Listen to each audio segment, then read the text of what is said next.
अगले दिन हॉस्टल में रूममेट्स निंगवेई के बर्थडे पार्टी वाले लडेडिडेको की बातें कर रही थी। तभी सांग यान ने फोन करके सांग जी को शराब पीने के लिए डांटा। निंगवेई ने सांग जी को चिढ़ाना शुरू किया कि जियांग मिंग उसके बारे में पूछ रहा था और वो उसमें काफी इंटरेस्टेड लग रहा है। सांग जी ने अपना वीचैट चेक किया तो देखा कि जियांग मिंग ने उसे ड्रॉप करने के लिए मैसेज किया था, पर उसकी नजर हीरो के पुराने मैसेज पर ही टिकी रही। रूममेट्स ने जब देखा कि सांग जी शांत है तो उन्होंने जासूसी शुरू कर दी। सांग जी ने उन्हें एक फर्जी कहानी सुनाई कि उसकी एक दोस्त को अपने भाई के दोस्त पर क्रश था जब वो 8th ग्रेड में थी, पर उसने दिल तोड़ लिया क्योंकि उस बंदे की गर्लफ्रेंड थी। रूममेट्स बहुत तेज थी, उन्होंने फौरन पकड़ी डीडीएच लिया कि सांग जी अपनी ही बात कर रही है। सांग जी ने आखिर में मान लिया कि वो बंदा उसके भाई का दोस्त ही है। रूममेट वेई जियान ने मशवरा दिया, अगर पसंद है तो सीधा चेस करो और अगर नहीं तो बस नॉर्मल दोस्ती रखो। सांग जी ने उन्हें अनपरच बोलकर भगा दिया क्योंकि वो डुआन जियाक्सु को नहीं जानती थी।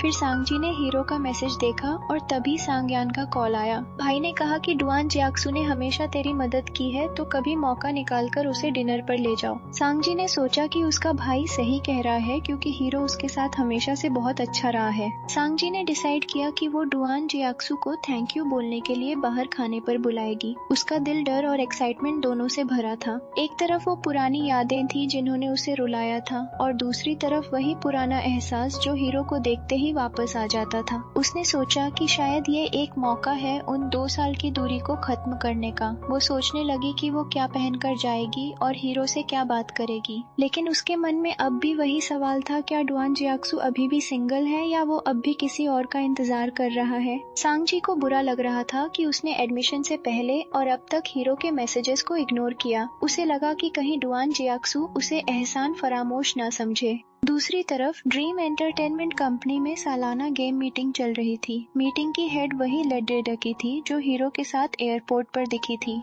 उसने बताया कि पिछले साल उनका गेम जंगू ऑफ ड्रीम्स बहुत हिट रहा था, इसलिए इस साल का एक्सपेंशन पैक और भी क्रिएटिव होना चाहिए। हीरो ने एक नया बिहेवियर सिस्टम प्रपोज किया जिसमें गेम के कैरेक्टर्स रियल लाइफ की तरह बिहेव करेंगे और प्लेयर्स उन्हें कंट्रोल नहीं कर पाएंगे। सबको उसका आइडिया पसंद आया, पर उन्हें डर था कि इसका बैकएंड सिस्टम बहुत कॉम्प्लेक्स और मुश्किल होगा। हीरो ने अपनी टीम का हौसला बढ़ाया और वादा किया कि वो सारी टेक्निकल प्रॉब्लम्स सॉल्व कर देगा। सांग जी ने काफी सोचने के बाद हीरो को थैंक यू बोलने के लिए डिनर पर बुलाने का फैसला किया। पहले उसने मैसेज में उसे ब्रदर लिखा, पर फिर उसे डिलीट करके सिर्फ यू लिखा, जो कि बहुत फॉर्मल और अजनबी सा लग रहा था। डुआन जियाक्सु को उसका ये बदला हुआ लहजा अजीब लगा, पर उसने सोचा कि बच्ची है तो चलता है। उसने रिप्लाई किया कि वो अगले संडे फ्री है। सांग जी ने फिर से फॉर्मल होकर लिखा, ठीक है तो आप नेम टाइम फिक्स कर लीजिए। ये अजनबीपन देखकर हीरो ने तुरंत उसे फोन लगा दिया। उसने मजाक में कहा, मुझे लगा तुम्हारा फोन खराब हो गया है, इसलिए मैं तुम्हें रिपेयर शॉप ले जाने वाला था। हीरो ने सांग जी को ताना मारा कि क्या तुम अब ब्रदर नहीं लिख सकती? पहले तो तुम मेरी इतनी इज्जत नहीं करती थी। उसने सांग जी को चिढ़ाते हुए पूछा, वैसे चाइना में यू अक्सर लोग उनके लिए यूज करते हैं जिन्हें वो पसंद करते हैं, तो क्या तुमने मुझे इसलिए यू कहा क्योंकि तुम मुझे पसंद करती हो? सांग जी एकदम घबरा गई और उसने बहाना बनाया कि मेरे पापा ने सिखाया है कि अपने से बड़ों की इज्जत करने के लिए यू बोलना चाहिए, तो मैंने वही किया। उसने ये भी झूठ बोला कि उसने 2 साल तक मैसेजेस इसलिए नहीं देखे क्योंकि वो एग्जाम्स में बिजी थी और फोन साथ नहीं रखती थी। डुआन जियाक्सु को पहले से ही सांग यान से ये सब पता था, इसलिए उसने बात खत्म कर दी, पर सांग जी का दिल हीरो की चिढ़खानी से जोर जोर से धधकने लगा। अगले दिन सुबह हीरो ने अपने पुराने हिसाब किताब खत्म करने का फैसला किया। उसने जियांग यिंग को कर्ज के सारे पैसे ट्रांसफर कर दिए और साफ साफ मैसेज किया कि अब से मुझे कभी कांटेक्ट मत करना। जियांग यिंग ये देखकर पागल हो गई और उसने बार बार कॉल और मैसेज करने की कोशिश की, पर डुआन जियाक्सु ने उसे हर जगह से ब्लॉक कर दिया और कोई उम्मीद नहीं छोड़ दी। उसने उन सारे गिफ्ट्स को भी कभी नहीं खोला जो जियांग यिंग ने उसे भेजे थे। सब कबादा खाने में पड़े रहे। कंपनी की अगली मीटिंग में बॉस ने डिसाइड किया कि हीरो का बनाया हुआ नया सिस्टम ही उनके गेम का मेन हाईलाइट होगा। हीरो बहुत खुश था कि उसकी मेहनत रंग ला रही है। अब उसके पास 2 बड़ी चीजें थी, एक उसका करियर जो ऊंचाइयों पर जा रहा था और दूसरा सांग जी के साथ उसका अपकमिंग डिनर डेट। वो नहीं जानता था कि ये डिनर उन दोनों की जिंदगी में एक नया मॉडल लेकर आएगा या पुरानी दूरियां फिर से बेरच जाएंगी। सांगजी भी संडे का इंतजार बेसब्री से कर रही थी, अपना नया ड्रेस सिलेक्ट करते हुए। मीटिंग के बीच में ही डुआन जियाक्सू के पेट में अचानक बहुत तेज दर्द होने लगा। वो दिन रात काम में लगा रहता था और खाना भी बहुत कम खाता था, पर उसने किसी को कुछ नहीं बताया। जब संडे को डिनर का वक्त हुआ, सांगजी रेस्टोरेंट में उसका इंतजार कर रही थी। हीरो ने फोन करके कहा कि वो नहीं आ पाएगा। सांगजी ने उसकी थकी हुई आवाज से पहचान लिया कि वो बीमार है। जब उसने सच पूछा तो डुआन जियाक्सू ने बताया कि उसके पेट में दर्द है। सांगजी तुरंत उसके ऑफिस पहुंची ताकि वो उसे हॉस्पिटल ले जा सके। जब वो उसे सहारा देकर बाहर निकल रही थी, सांगजी हड्डा कर हीरो से टकरा गई। उसे गिरने से बचाने के लिए डुआन जियाक्सू ने उसे पकड़ी डीडीएच लिया, पर वो इतना लंबा था कि उसका चेहरा सीधा सांगजी के माथे पर लगा और गलती से एक किस हो गया। दोनों एकदम शर्मिंदा हो गए और एक दूसरे से माफी मांगने लगे। हॉस्पिटल पहुंचते ही डॉक्टर ने बताया कि उसे एक्यूट अपेंडिसाइटिस है और तुरंत सर्जरी करनी पीडीडी रहेगी। सांगजी बहुत परेशान थी, पर हीरो ने उसे समझाया कि फिक्र मत करो। जब वो ऑपरेशन थिएटर में गया, सांगजी इंटरनेट पर हार्डवर्किंग लोगों का ख्याल कैसे रखें सर्च करने लगी। तभी उसकी मम्मी का फोन आया। सांगजी ने हीरो की बीमारी के बारे में बताया तो मम्मी को बहुत बुरा लगा। मम्मी ने बताया कि जब हीरो 18-19 साल का था तब उसकी माँ की मौत हो गई थी। उसने सांगजी के पापा से पैसे उधार लिए थे और सिर्फ 6000 भाट बचाकर बाकी सारे पैसे तुरंत लौटा दिए थे।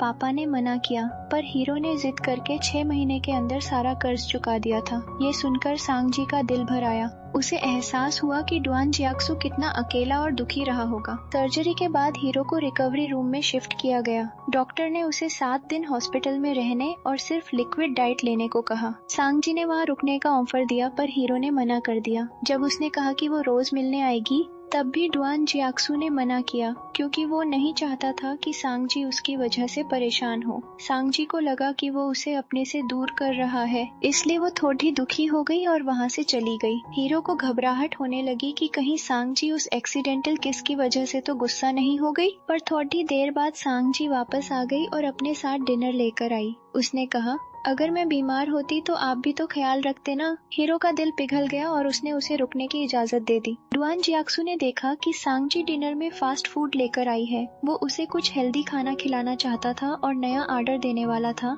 पर सांगजी ने उसे टोक दिया। उसने कहा, मैं अब बड़ी हो गई हूँ, मुझे पता है क्या खाना है, आप फिक्र मत करो। हीरो थोड़ा दंग रह गया, पर उसने रियलाइज किया कि हाँ, वो सच में बड़ी हो गई है और अपने फैसले खुद ले सकती है। सांगजी वहाँ बैठकर मजे से अपना खाना खाने लगी। हीरो उसे देखता रहा। उसका चेहरा खाना खाते वक्त एक पफर फिश की तरह फूल गया था और वो बड़े मजे से मंचिंग कर रही थी। ये देखकर डुआन जियाक्सू के चेहरे पर एक प्यारी सी स्माइल आ गई, क्योंकि बीमारी में भी सांगजी का साथ उसे सुकून दे रहा था। सांगजी को मजे से खाते देख डुआन जियाक्सू अपनी हंसी नहीं रोक पाया। सांगजी ने सोचा कि शायद उसके चेहरे पर खाना लगा है, इसलिए वो वॉशरूम चेक करने गई, पर वहाँ कुछ नहीं था। वापस आकर उसे याद आया कि डॉक्टर ने हीरो को नहाने और चलने फिरने से मना किया है। उसने एक गीला टॉवल लिया और बड़े प्यार से डुआन जियाक्सू का चेहरा साफ करने लगी। हीरो ने आंखें बंद कर ली और उसे साफ करने दिया। साफ करते वक्त सांगजी हीरो के इतने पास आ गई कि डुआन जियाक्सू को उसकी सांसें महसूस होने लगी। जैसे ही हीरो ने आंखें खोली, दोनों की नजरें एक दूसरे से मिल गई और माहौल एकदम रोमांटिक हो गया। सांगजी हड़बड़ाकर पीछे हटी और शर्म के मारे लाल होकर वॉशरूम भाग गई। उसने सोचा भी नहीं था कि हीरो अचानक आंखें खोल देगा। वॉशरूम से निकलकर सांगजी ने अपना एक्स्ट्रा बेड हीरो के बेड के पास लगाया और लाइट्स ऑफ कर दी।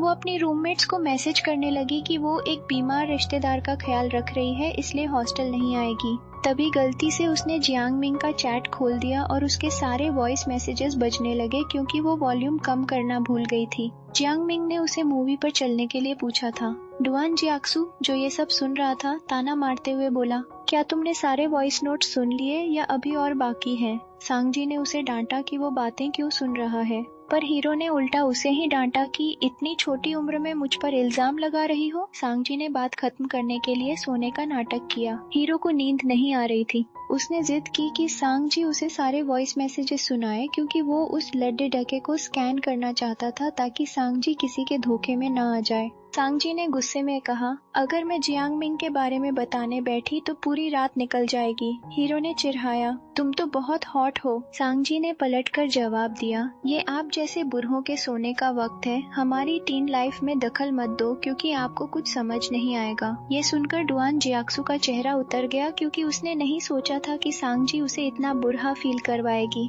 दोनों फिर चुपचाप सो गए। अगले दिन सुबह सांगजी ने फिर से हीरो का चेहरा साफ किया और कॉलेज जाने की तैयारी करने लगी। डुआन जियाक्सु ने उससे कहा कि उसके घर से उसका लैपटॉप और कुछ बुक्स ले आए क्योंकि उसे ऑफिस का काम खत्म करना है। सांगजी ने सख्ती से मना कर दिया और कहा, मैं सिर्फ बुक्स लाऊंगी, लैपटॉप नहीं। उसने हीरो को लेक्चर दिया कि बीमारी में काम नहीं करना चाहिए। हीरो ने हैरानी से पूछा, क्या अब तुम मुझे सिखाओगी? सांगजी ने गर्व से कहा, मैं कब की बर्डेडी हो गई हूँ, आपको अब पता चला? फिर वो गुस्से में रूम से निकल गई।